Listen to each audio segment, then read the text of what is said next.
So this last activity is going to ask you to quantify some directional derivatives as we wander around to different points on a contour plot of this new function. So it's minus x plus 2xy minus y. And so before we get started with that, I want to ask briefly the question.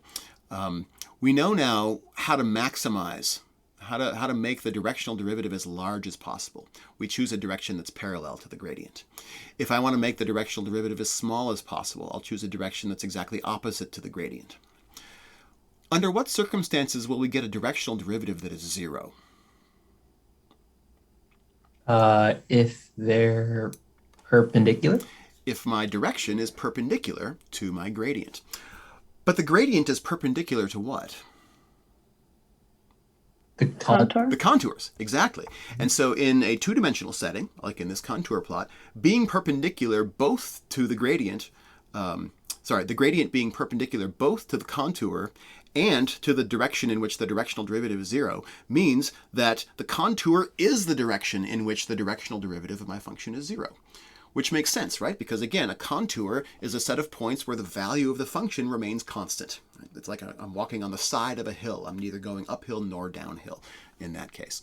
The directional derivative being 0 can also tell us that we have found a direction that is tangent to one of the contours rather than either uphill or downhill. So this last activity is going to ask you to do a sketch of a contour plot, and you can use the GeoGebra applet for that. Find and compute some directional derivatives, interpret those slopes, and then find those directions of quickest increase and quickest decrease, and do some interpretations of those.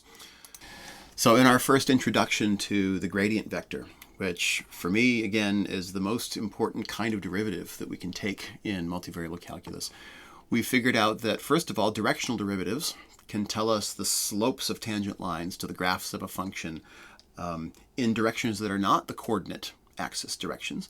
And we figured out that we can compute a directional derivative as a dot product of a unit vector in the direction that we're interested in with a magic new vector that we call the gradient vector, whose components are just the partial derivatives of the function. And just from that characterization, right, that the gradient vector is a vector who's able to tell us the directional derivative just via a dot product in any direction that we like. We were able to come up with kind of this, master list of important qualities that the directional derivative, that the gradient vector has. So just to kind of wrap things up, let's do a quick overview. So the gradient has. Let me start this sentence over in a brand new video here because I'm losing my tongue at the end of the day today.